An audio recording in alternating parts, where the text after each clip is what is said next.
தமிழகத்திற்கு பல்வேறு தொழில் முதலீடுகளை ஈர்க்க அமெரிக்கா சென்றடைந்த முதலமைச்சர் மு க ஸ்டாலினுக்கு உற்சாக வரவேற்பு அளிக்கப்பட்டது. தமிழகத்திற்கு பல்வேறு தொழில் முதலீடுகளை ஈர்க்க முதலமைச்சர் மு க ஸ்டாலின் 17 நாட்கள் அமெரிக்காவில் அரசுமுறை பயணம் மேற்கொண்டுள்ளார். அதன்படி சென்னையிலிருந்து விமானம் மூலம் செவ்வாய்க்கிழமை இரவு தமிழ்நாடு முதலமைச்சர் மு க ஸ்டாலின் அமெரிக்கா புறப்பட்டு சென்றார். இந்த நிலையில் அமெரிக்கா சென்றடைந்த முதலமைச்சர் மு க ஸ்டாலினுக்கு சான் பிரான்சிஸ்கோ விமான நிலையத்தில் தொழில்துறை அமைச்சர் டி.ஆர்.பி. ராஜா மற்றும் அமெரிக்க வாழ் தமிழர்கள் உற்சாக வரவேற்பு அளித்தனர்.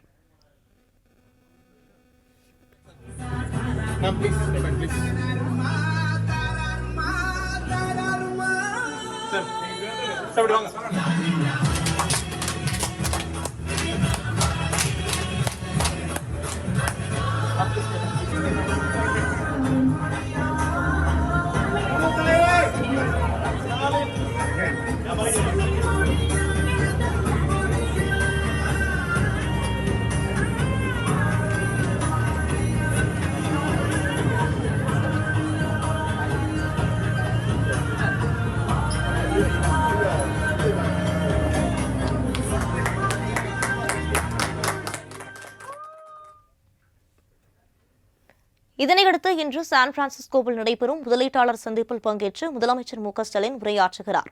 மேலும் வரும் 31ஆம் தேதி புலம்பெயர்ந்த தமிழர்களை முதலமைச்சர் சந்தித்து பேசுகிறார். இதனைத் தொடர்ந்து செப்டம்பர் 2ஆம் தேதி சான் பிரான்சிஸ்கோவிலிருந்து சிகாகோ செல்லும் முதலமைச்சர் 10 நாட்கள் முக்கிய நிறுவன முதலீட்டாளர்களை சந்தித்து தமிழ்நாட்டில் முதலீடு செய்து தொழில் தொடங்க அழைப்பு விடுக்கிறார் என்பது குறிப்பிடத்தக்கது. தமிழ்நாடு முதலமைச்சரின் வருகை மகிழ்ச்சி அளிப்பதாக அமெரிக்கா வாழ் தமிழர்கள் தெரிவித்துள்ளனர். தமிழக முதல்வர் மாண்புமிகு மரியாதைக்குரிய திரு மு க ஸ்டாலின் அவர்கள் அமெரிக்காவுக்கு வர்றாங்க. ரொம்ப சந்தோஷமா இருக்கு. இங்க இருக்கிற எல்லா தமிழ் மக்களும் மிகவும் மகிழ்ச்சியான ஒரு உணர்வோட தான் இருக்கிறாங்க. We are all so excited.